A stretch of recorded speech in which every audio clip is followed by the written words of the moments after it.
A woman commits suicide in a Seattle hotel room. 2 decades later, her identity is still unknown. This is the case of Mary Anderson. Let's step into the cold. The woman on the bed appeared to be sleeping. The woman had checked into the Hotel Vintage Park in downtown Seattle, Washington, on the 9th of October, 1996, paying $350 in cash for a 2-night stay. After failing to check out at noon on the 11th, staff were sent to check on the woman staying in room 214. The woman lay on the bed, propped up by decorative cushions one will usually find in a hotel room.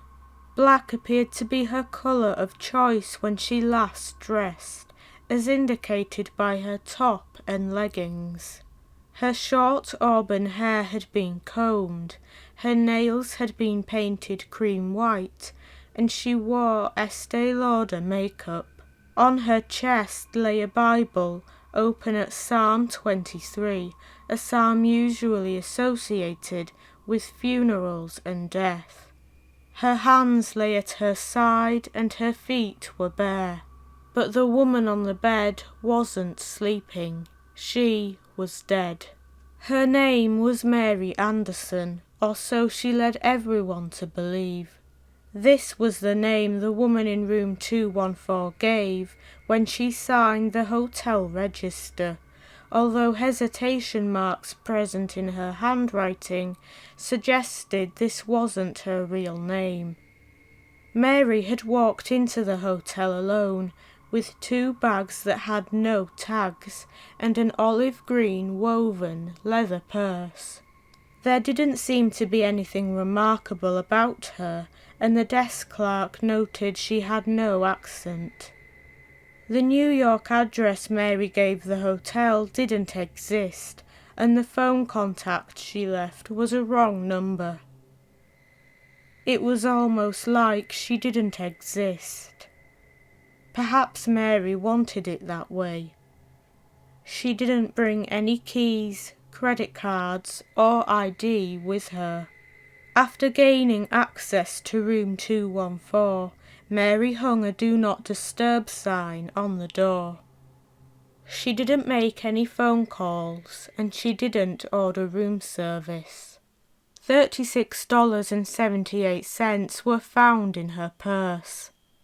Hanging in the closet were stretch velour separates in a variety of colours. Mary had a cobalt blue Himalaya Outfitters jacket and black leather gloves from Nordstrom. Also found amongst her possessions were 2 pairs of eyeglasses, size 10 slippers, Crystal Light and toothpaste. There was also an iron and a kitchen bowl.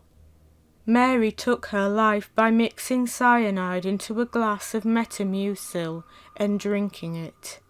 A note Mary had written on hotel stationery read, "To whom it may concern, I have decided to end my life, and no one is responsible for my death. Mary Anderson. P.S. I have no relatives. You can use my body as you choose."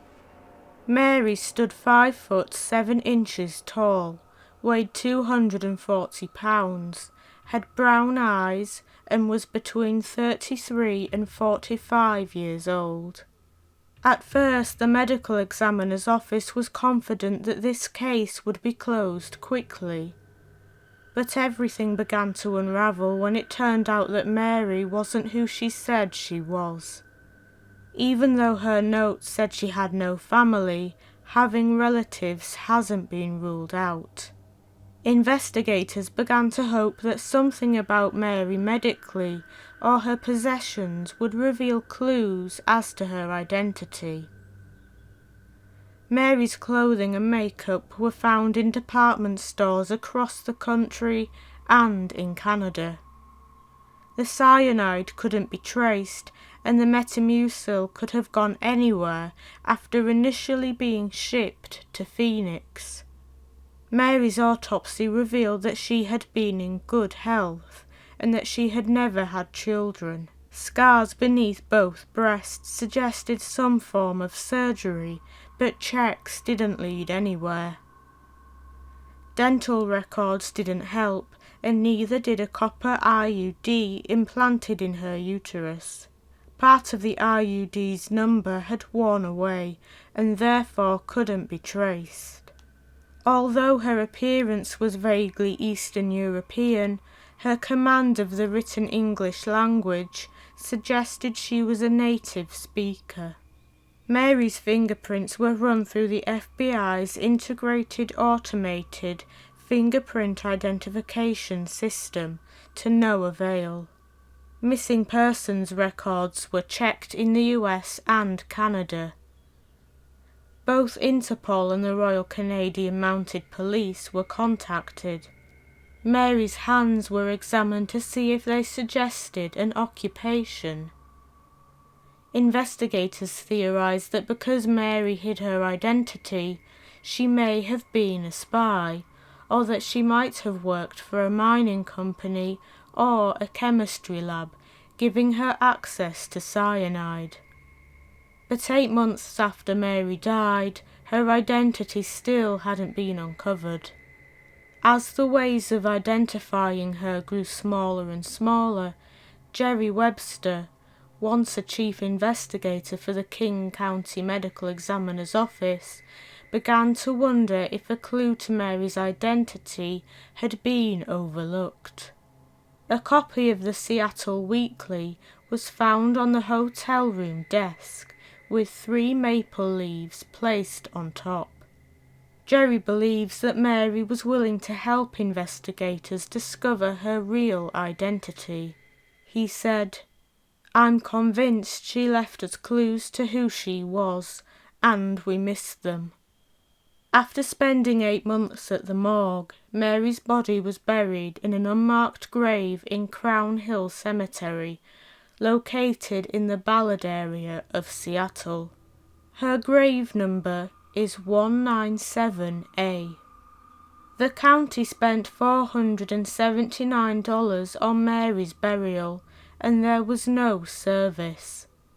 Mary shares her grave with a man who was unable to pay for his funeral. With Mary's identity becoming harder to uncover, the media's help was sought, and the case appeared on national TV. The medical examiner's office received 200 leads, most of which were only suggestions. The tips that had the potential to lead somewhere didn't pan out. But since then, internet sleuths have worked hard at trying to determine who Mary really was.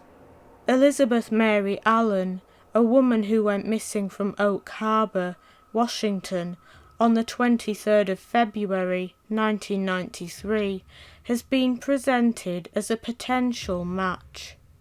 But Elizabeth doesn't match Mary's vital statistics. Elizabeth was 5 foot 5 inches tall, weighed 150 pounds, had blue eyes and a scar on her left elbow. Mary didn't have any scars. Mary Corrine Amos, a 54-year-old woman who vanished from her home in San Bernardino, California, was also looked into as a potential match. Mary Amos was reported missing in 1987, 12 years after she disappeared. Although Mary Amos is the same height as Mary Anderson and had an upper dental plate like her, other vital statistics don't match up. Mary Amos has green eyes and a vertical scar on her abdomen. The final possible match presented is that of Sandra Ann Savone Solee, who has been missing from New York since May 1994. Sandra was last seen at a shopping plaza, and after missing doctor's appointments, she was reported missing. Her black poodle went missing with her, and it's believed she left with someone she knew or of her own accord. But her vital statistics don't match Mary's either. At 5'5" tall, she is shorter than Mary, has dark brown hair, has a birthmark on her stomach, and a scar on her upper lip. To make it even less likely that Sandra is Mary is this fact. Sandra was 7 months pregnant when she vanished.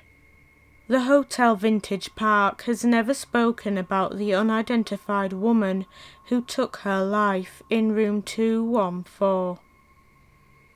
2 decades on, Mary's real identity is still unknown. No one knows if Mary hid her true identity on purpose, or if she would even want to be identified.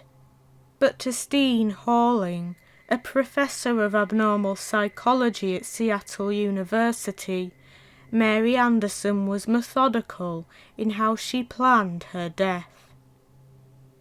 Professor Halling said, "I wonder if there was a bit of a challenge in it. If you're going to find out who I am, you're going to have to work at it."